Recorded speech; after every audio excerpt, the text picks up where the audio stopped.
And welcome to another edition of Life Outdoors. I am your host, Chris Reckling. Thank you for joining us here on Life Outdoors.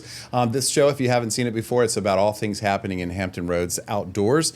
It can be anything from gardening to birds and the bees to any types of sports. And today, we're going to talk about sports. We're going to talk about sports for those with intellectual disabilities or specifically Special Olympics.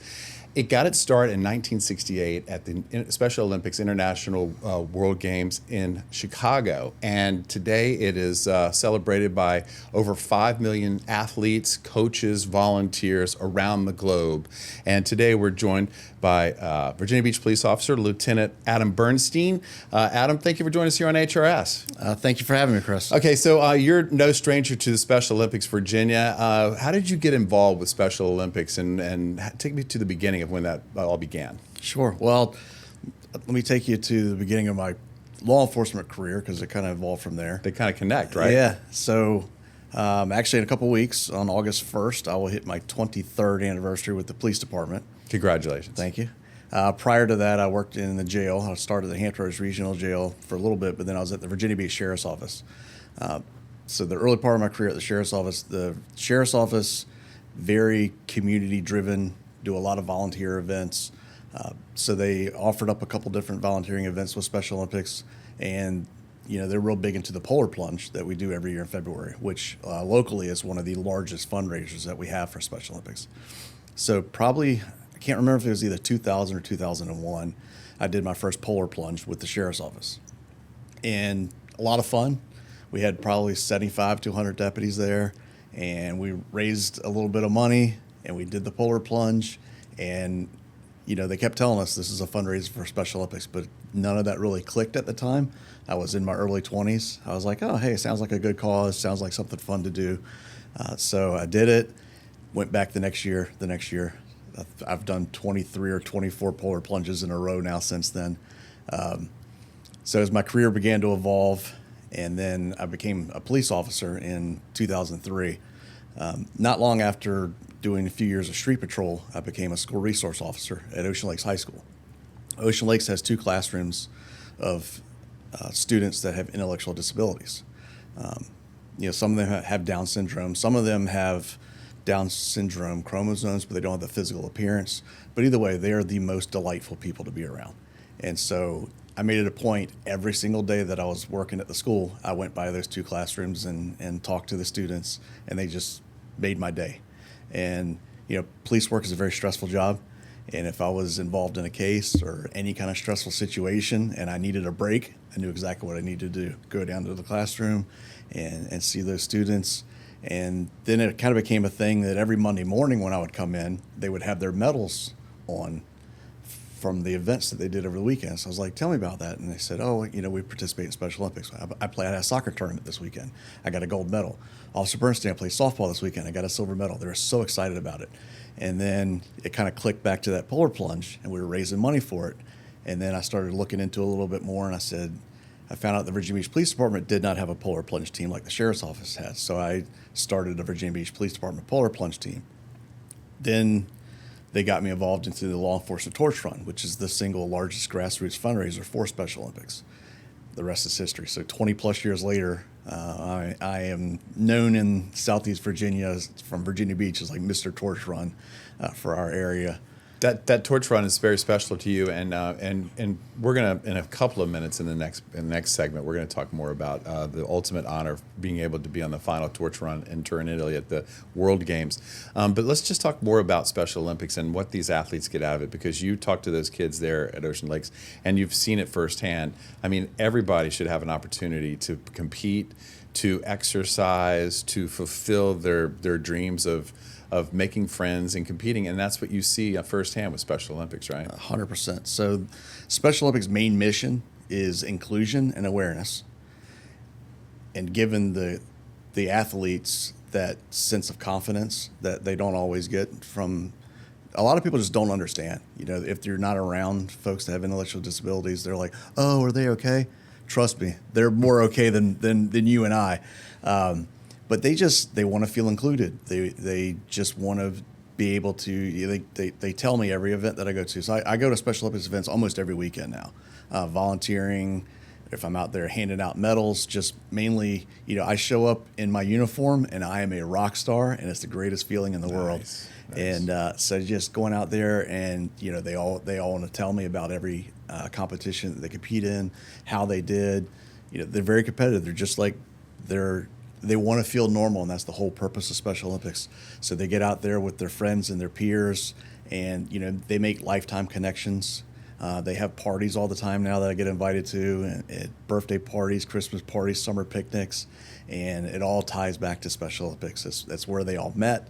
They hang out, and like I said, the biggest thing is they want to feel included. They want to feel as normal as possible, and that's what we offer them with Special Olympics. And just recently they held the Virginia Games up in Richmond. 1,100 athletes from around the state were there, along with coaches and volunteers and family members. Yep. These events are special because you can hold the games and you can have participation on the local level, but when you go around the state, you almost feel like, you know what, hey, I've made it here, because then it becomes a little more competitive, and competition is good. 100%. Yeah, and it's just like regular high school sports or Yep. amateur sports. Yep. They compete in their city. If they place and rank in their city, they go to regionals. Regionals, then they go to states. The ultimate goal for these athletes is to get to the U.S. Games, which next year in 2026 will be in Minneapolis. Oh. The Virginia Beach, shout out to the Virginia Beach flag football team, D-Boys. Nice. They qualified. They will be in Minneapolis next year for the U.S. Games. And then, obviously, the World Games. That just like regular Olympics, every 4 years there's a Summer Games, and every 4 years there's a Winter Games. And Awesome. what we'll talk about coming up is the Winter World Games that were this year in Turin, Italy. Yeah, and this is something. This is all included from age 2 to 99. I mean, it covers all the gamuts. And each athlete gets something different from it, and parents and family members are all can all take part in it. And I know this has been tremendously helpful to you, because, like you said, as a Virginia Beach police officer, it ain't easy. It's, I work in recruiting. One of the things we talk about is make sure you have an outlet. It could be video games, it could be biking, it could be going to concerts, anything. You need to have a healthy outlet. Yep. For me, that is going to Special Olympics, man. It fills my bucket. It Yeah. really does. And it's something that has really helped me through my career, because I've been exposed to a lot of things as a police officer. But man, every time I go to a Special Olympics event, and like I said, they make me feel like a celebrity. Yeah. And it's just it's undescribable how the athletes just love law enforcement officers. Yeah, I mean, you look pretty sexy in your uniform right there, Adam. I'm telling you. All right, so you said Special Olympics and these events, none bigger than the World Olympic Games that you were just at in the final torch run in Turin, Italy, several months ago. On the other side of the break, we're going to come back and talk more about that with Adam Bernstein, so stick around for that.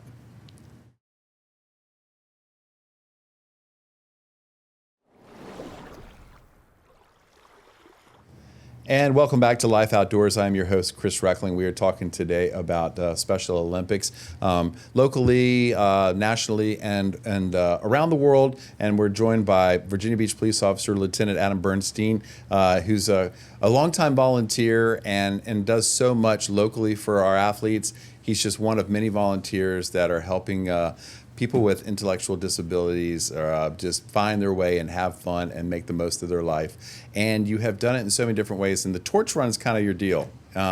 Did you run the torch at all for the Richmond Games, the state games? So because I was the honorary selected final leg runner in Italy in 2025, so to kick off the 2025 state games in Richmond, I actually was the honorary torch bearer to kick off the state games. Myself and Daniel King, who is a speed skater from Virginia Beach. He competes in Virginia Beach and Chesapeake Special Olympics. He won several medals in speed skating in Italy, so the two of us carried the torch in together. So were you the last ones? No, you were you gotta first? lead the pack. Lead the pack. Okay, so carrying the torch for in the Olympics is an amazing honor. You were selected to be a part of the law enforcement torch run, the final leg runners in Turin, Italy, back in March. How did that honor come about? Because that's amazing. So you have to apply for it, but people will reach out to you and say, you do so much locally and on a state level and sometimes on a national level, so go ahead and fill out an application. So members of the Law Enforcement Torch Run Executive Council had reached out to me and said, we think you're a good candidate. We want you to apply. And then there's a rigorous application process. And, we'll see if you get selected. Never in a million years did I think I was going to get selected. And I'll never forget when I got notified and said, oh, yeah, by the way, pack your bags. You're going to Italy. That was unbelievable. And, that was in January of 2024. I was notified that it was going to be a year in advance. Yeah, a little over a year. I mean, come on. Yeah, because there's that much planning that goes into it. And so you were planning for the honor of a lifetime. You're going to go and join law enforcement personnel from around the world. So we had 106 members of the team, 80 torch runners and 26 members from the logistics team from 19 different countries. From 19 different countries. I mean, that's such a great honor. However, there is the caveat that just hours before your trip, you got some devastating news. Yes, like I said, in January 2024, I'm told that you're selected, over the moon excited, and 13, 14 months it's been building up. And so I finished packing my bags on February the 21st. Around 11 p.m. is probably when I finished packing because my flight was headed to the airport at noon the next day on the 22nd. And within minutes of finishing packing my suitcases, I get notified that 2 Virginia Beach police officers had been gunned down. And, not long after that, I was notified that neither one of them survived, and just unimaginable that such a tragedy took place. And then I have the whole conflict of 14 months of excitement leading up to this, and I know it's going to be the experience of a lifetime. And I'm supposed to go over there and have the time of my life, but this just happened to my department, my fellow officers, and it was a big struggle. Am I still going to go, and am I still going to be able to have the experience that I should be having, knowing what's going on back home? Yeah, officers Cameron Gervin and Christopher Reese, as you know, were gunned down, and you had to face the thought of what do I do? You decided to go, which was the right move. It was. Tell us more about that. So I talked to people that I'm close with on the department and told them the struggle that I was having of whether I should go or not, and every single one of them says, we know that how passionate you are about Special Olympics and the torch run, and how this trip is the opportunity of a lifetime, and you can't pass it up. And honestly, Chris and Cam would want you to go because everybody in the Virginia Beach Police Department knows that I am all about Special Olympics and the torch run, and and then get over there and find a way to honor them. Which you were joining a brotherhood who every single one of those officers knew about what you were going through. Yep. And they collectively put their arms around you. How'd that go? So the team leader reached out to me that morning, said, hey, we've already heard what happened. We're going to support you. If you decide that you're not going to come, we'll make arrangements, figure something out, and try to get you on a future trip, but there's no guarantees. And then, I told them that I'm going to wind up going. And then I land in Athens, Greece, which is where we started this, and there were people waiting for me at the airport. And as soon as I, come off the plane, they had a sign, and they immediately grabbed me, hugged me, and took me straight to some place that had the best baklava I've ever had in my entire life. Nothing like food. Right. Yeah, a little comfort food. And yeah, it was, like I said, there's 80 torch runners, but we're all law enforcement officers, so we all share that brotherhood, sisterhood. And so they're like, we're going to do everything that we can to support you and get you through this. And they lifted me up, and it was, it was an emotional roller coaster, highest of highs and the lowest of lows in a matter of days. But you also were able to, there was ceremonies and there were remembrances. You were able to take part in that virtually, which is important too. Yep, and you had support. So we had a kickoff dinner the night before our very first torch run was going to be on the day of the funeral, and so the night before that was the viewing back home, and we had a kickoff dinner, and I'm sitting at the dinner, I'm just kind of numb, and then of course everybody's celebrating because it's a big deal of what the kickoff dinner symbolized, and I think the fact that I really didn't have time to grieve, it's kind of started to hit me, and I had a breakdown.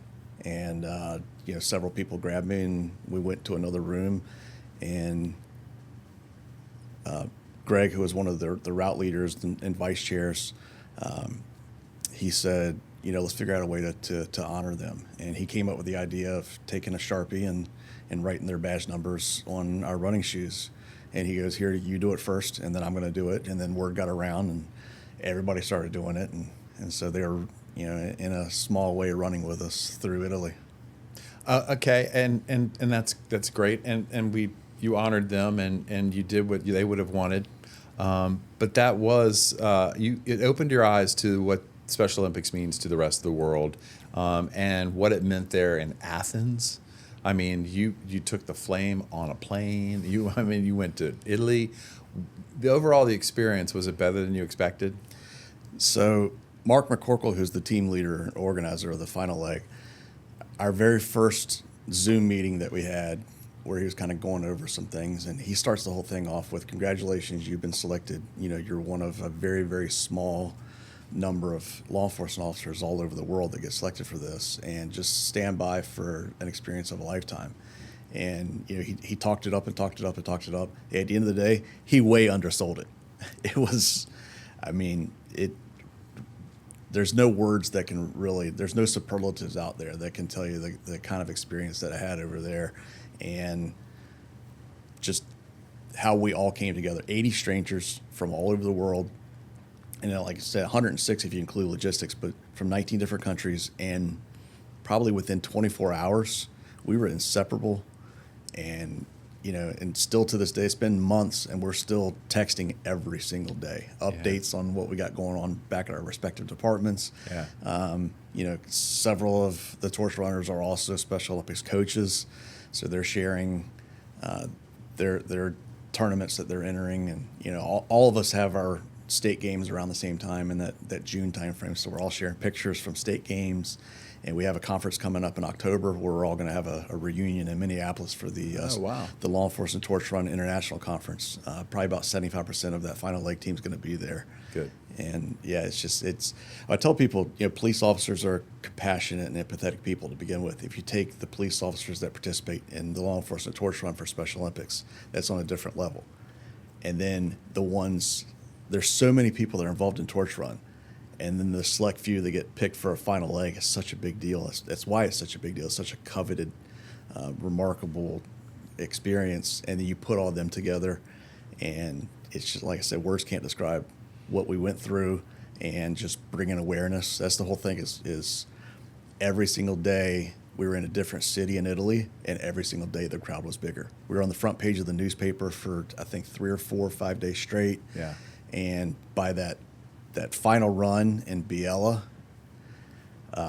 we get there, and we're running through the town square, and we did 2 torch runs a day for 8 days, and we run through a city. We get to the end, and there's like a speaking engagement with the local town chief and the mayor and a selected torch runner and an athlete, and then we have a dance celebration, which was super cool. Yeah.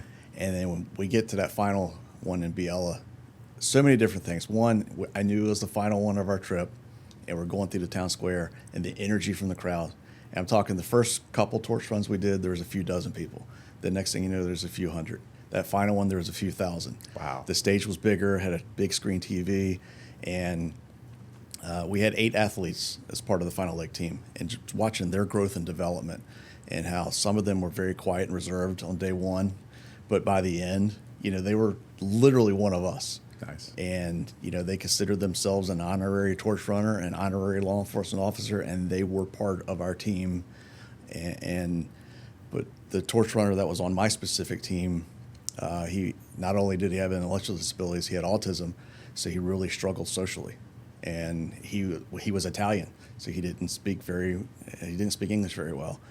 And just so many different factors, but watching his growth. And our final run was through his hometown. Oh, wow. He was the guest speaker, and he stood up on that stage and owned it. Was so confident. Of course he did. And I'm not a big crier. I was crying that day. Just the energy of the crowd, watching him and everything. And then this is also super cool. there's a couple hundred school-age children, and we were handing out flags. They were white flags with the Final Lake symbol on one side and the Winter World Games symbol on the other. And they had Sharpies, and they're like pointing over at us, and I look over and I'm like, so once the dance party hit, I go over, I was like, do y'all want me to sign? They said yes. So I started signing autographs. I probably signed 200 autographs. I'm like, wow, how cool is this? I'm in Italy, right? And I'm a police officer, and they want my autograph. Well, you're part of an exclusive club, and you are treated like rock stars for a good reason, and it's because you started by volunteering. We're going to take a short break. We'll come back and show you how you can volunteer. Maybe it leads to something like this. So stick around with that. You're watching Life Outdoors.